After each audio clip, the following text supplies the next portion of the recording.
Bonjour à vous les scorpions et bienvenue sur ma chaîne, j'espère que vous allez tous très bien. On se retrouve aujourd'hui pour votre guidance générale de la semaine du 9 au 15 novembre 2020. Guidance qui, je vous le rappelle, ne pourra pas parler à tout le monde, donc prenez uniquement les informations qui résonnent en vous. Rattachez ces informations au domaine qui vous parle le plus. Si rien ne vous parle, je vous invite donc à aller consulter la vidéo de votre ascendant ou de votre signe lunaire. Il se pourrait bien sûr aussi que ces informations se prolongent sur les semaines suivantes. Je reste disponible pour des guidances privées, donc si vous souhaitez me joindre, n'hésitez pas à me consulter soit via mon adresse email ou mon site internet que vous trouverez en barre d'infos. Alors pour cette semaine, les scorpions, j'ai tiré pour vous 5 cartes ici de l'oracle des miroirs. On a 5 cartes de la triade qui se trouvent juste en dessous, 2 cartes du tarot de Marseille, une carte de l'oracle de Gaïa, une carte de la sagesse de l'oracle et comme d'habitude on terminera avec un message tiré du petit oracle des anges. Débutons cette guidance pour la semaine du 9 au 15 novembre avec le tarot de Marseille, les scorpions. J'ai tiré pour vous cette semaine la carte de la roue de fortune et la carte de la papesse. Le message premier qui vient ici avec ces deux cartes, les scorpions, c'est qu'on vous invite à prendre du recul, puisque les choses ne vont pas aussi vite que vous l'espérez. On va vous demander aussi de savoir lâcher prise quand il le faut. Si on vient à parler des différents domaines, et tout d'abord du domaine professionnel, alors on me dit ici que la situation bouge pour vous et vous vous dirigez vers la stabilité. Donc faites confiance à votre instinct afin de savoir bien ce qui est bon pour vous, si ce que l'on vous propose est aussi bon pour vous. Donc prenez le temps de la réflexion surtout. D'un point de vue sentimental affectif, eh bien vous êtes pour certains dans une relation stable, vous avez peut-être envie que les choses évoluent plus vite, mais on vous invite ici de ne pas brusquer votre partenaire qui n'est pas forcément prêt. Donc prenez votre temps. Dans le cas contraire, vous pouvez vous poser des questions aussi sur votre relation actuelle. Est-ce que je souhaite la faire évoluer ou pas, par exemple? Les célibataires, vous pouvez être indécis. Il y a des rencontres qui sont possibles, mais vous ne savez pas quoi faire. Est-ce qu'il faut agir ou observer? Et tout comme les couples, si vous souhaitez agir, n'allez pas trop vite au risque de perturber la personne qui se trouve en face de vous.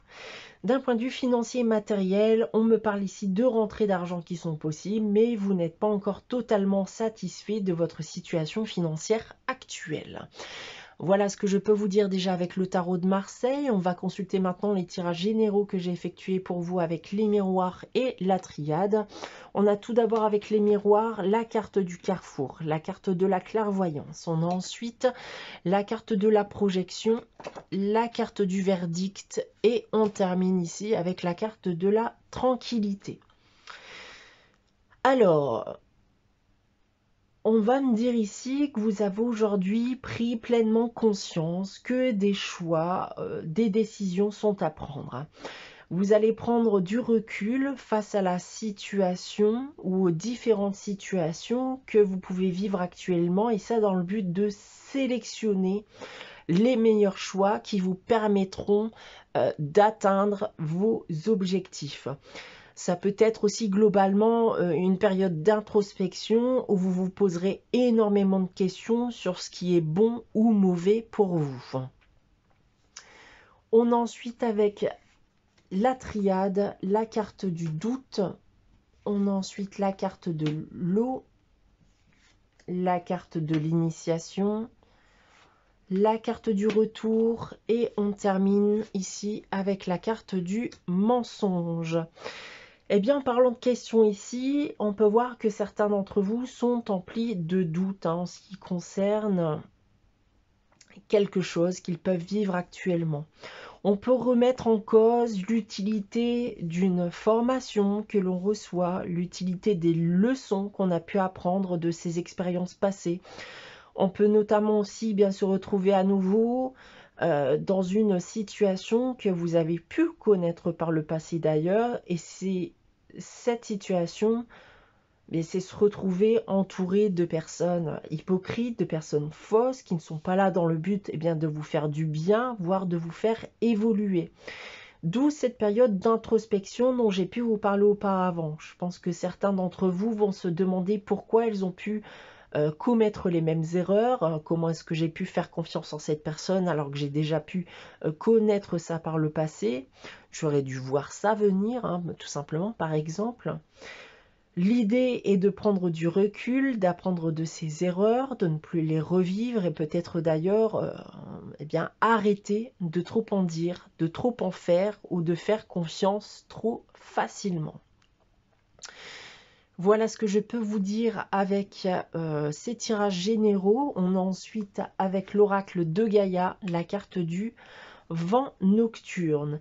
Cette carte ici va nous parler d'anxiété. Donc votre sommeil notamment peut être perturbé. Il y a des peurs qui s'installent dans vos rêves et qui travaillent sur votre subconscient. On va vous pousser donc ici à exprimer vos craintes, vos peurs, et ça dans le but de résoudre un conflit intérieur. Et cela vous permettra en partie de résoudre cette problématique. On a ensuite, avec la sagesse de l'oracle, la carte coupée du bois. Et on vous demande ici de ne pas vous focaliser sur les choses les plus importantes dans votre vie, mais aussi par les choses les plus simples. On vous demande d'avancer lentement mais sûrement, de faire des pauses, de lâcher prise quand il le faut. Donc c'est ces petits pas qui vont vous permettre d'avancer davantage que si vous cherchiez désespérément à tout vouloir tout de suite.